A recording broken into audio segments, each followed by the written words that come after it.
Release हुई और उसके ऊपर प्रधानमंत्री कह रहे भाइयों बहनों पिक्चर देखो। अरे देश के प्रधानमंत्री हैं आप या तो पिक्चर के प्रमोटर हैं आप। मानता हूं कि भारत के प्रधानमंत्री की तरह कोई एक्टिंग नहीं कर सकता। अखिलेश भी कोशिश कर रहे हैं मगर खिलाफ हो रहे हैं। तो कांग्रेस के नेता जो पूरा देश फिरे वो भी कोशिश किए मगर इनकी एक्टिंग के सामने सब खिलाफ हो रहे हैं। मैं तो समझता हूं कि दुनिया के जितने फिल्म स्टार हैं वो खुश होते हैं कि भाई वो इसको यही रखो, यहां आ गया तो हमारी दुकान बंद। अब भारत के प्रधानमंत्री रहकर बोलते हैं पिक्चर देखो, ये मैंने माफिया को खत्म कर दिया। अरे माफिया तो कहां खत्म हो रहा है? अरे ये तो बताओ कि आपके बीजेपी में कितने ऐसे माफिया नेता बैठे हैं, उन पर फूल बरसाए जा रहे हैं, उनको आप अपनी सत्ता में रहकर अपनी छत्र छाया में उनकी हिफाजत कर रहे हैं। और जो कोर्ट से मुलजिम करार दिया जाता, जिसके हाथ में जंजीरें होती है, तो पुलिस की मौजूदगी में उनको लोग आकर उनके सर पर गोलियां चलाकर उनकी हत्या करके चली जाते हैं और मुख्यमंत्री बोलते हैं कि मैंने माफिया को मार दिया। मुख्यमंत्री आपकी पुलिस है, उत्तर प्रदेश की पुलिस की कस्टडी में 2 प्रिजनर्स हैं और उनको आकर सर पर गोलियां मारकर, और मारने वाले पूरी तैयारी के साथ आए थे, मारकर हथियार फेंककर पुकारते सरेंडर सरेंडर और जेएसआर का नारा। मैं उन पुलिस वालों से मेरा एक सवाल है, अगर वो जेएसआर का नारा नहीं लगाते और तकबीर बोलते तो निकाल कर उनको वहीं ढूंढ देते। ये कौन सा आपका इंसाफ है बताओ आप? और मुख्यमंत्री बोलते गोली का जवाब गोली से देंगे, तो वहां पर क्या हो रहा था? गोली का जवाब जबान से भी नहीं दे पा रहे। आपकी कस्टडी में किसी की हत्या हो जाती, छोड़ दिए थोड़ी देर के लिए, उन मुलजिमिन का नाम अतीक और अशरफ था, मगर आपकी कस्टडी में थे, आपने उनको नहीं बचा पाए और आप बड़े बड़े बुलंदान दावे कर रहे हैं हम ऐसा कर देंगे। अरे तुम्हारी कस्टडी में जो प्रिजनर है तुम उसको नहीं बचा पाए। और मैं कह रहा हूं कि एनकाउंटर चाहे किसी समुदाय का हो, उसका नाम कुछ भी हो, एनकाउंटर से लोकतंत्र कमजोर होता है। एनकाउंटर से लोगों का विश्वास लोकतंत्र में, जमहूरियत में कम होता है। एनकाउंटर से जो कानून और इंसाफ के ऊपर अगर कोई इंसाफ करना है तो कोर्ट का काम है। जनता का एतमाद कोर्ट से कम हो जाएगा, जनता का एतमाद पुलिस से कम हो जाएगा, क्योंकि अगर कोई सत्ता में बैठ कर तय करेगा कि कोर्ट फैसला नहीं देगा, मैं गोली से इंसाफ करूंगा, तो जमहूरियत खत्म हो जाएगी। कि आप हमारा साथ दो, मुस्लिम समाज हमारा साथ दो, दलित समाज हमारा साथ दो, तो हम कामयाब हो जाएंगे। आपने वोट दिया तब भी बीजेपी कामयाब हो गई। यकीनन बीजेपी को हराना है, मगर समाजवादी पार्टी उत्तर प्रदेश और दासना से बीजेपी को नहीं हरा सकती। अगर दासना से आज अगर तो योगी आदित्यनाथ और नरेंद्र मोदी के दांत को खट्टा कर सकता है तो उसका नाम हाजी आरिफ है। तो मेरी आपसे गुजारिश है कि आप अच्छा फैसला लेकर हाजी आरिफ को एमआईएम पार्टी को कामयाब करिए।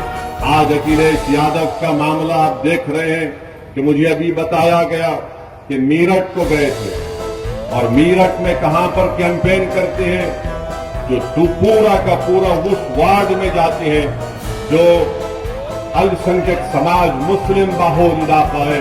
अखिलेश यादव सिर्फ वहीं पर कैंपेन करने के लिए जाते हैं।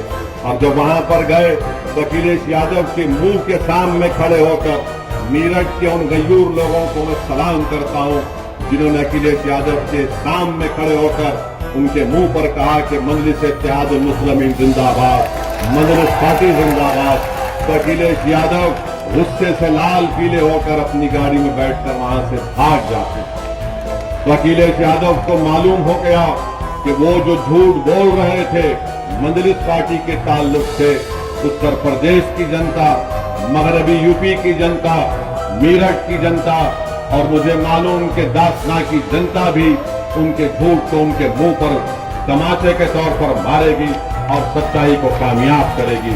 तो मेरे अजीज दोस्तों और बुजुर्गों, मैं दास्ता की सरजमीन से मेरठ की जनता से भी अपील करूंगा कि आप मजलिस के मेयर के उम्मीदवार को और पार्षद के तमाम उम्मीदवारों को आप कामयाब करिए। मैं मेरठ की आवाम को बता रहा हूं कि आप हरगिज इस बात का ताज्जुब मत करिए कि अगर आप अपने के कोर्ट का सही इस्तेमाल करेंगे तो मेरठ से मजलिस का मेयर बनेगा और हम एक तारीख को रकम करेंगे। वहां पर समाजवादी पार्टी हो, बीएसपी हो, इनमें अब दमखम नहीं रहा बीजेपी से मुकाबला करने के लिए। आज अखिलेश यादव 2024 के लोकसभा के चुनाव के लिए कभी हमारे तेलंगाना के मुख्यमंत्री के साथ बगल में बैठ जाते हैं। से की नाजायज औलाद थी है, या तो हाफिज सईद की नाजायज औलाद या फिर गोडसे की नाजायज औलाद हो सकती है। मुख्यमंत्री बोलते नहीं है कि कौन है, कौन उनके पीछे है, कि कौन उनको वो 8-8 लाख की एक रिवाल्वर दिया सेमी ऑटोमेटिक, कहां से हथियार इनको आए, कोई सब भूल गए। मीडिया वाले 3 दिन 4 दिन तक खूब चलाए, उसके बाद बाबा के राज में जो हो रहा वो खामोश बैठ गए, बोले महाराज का मामला है।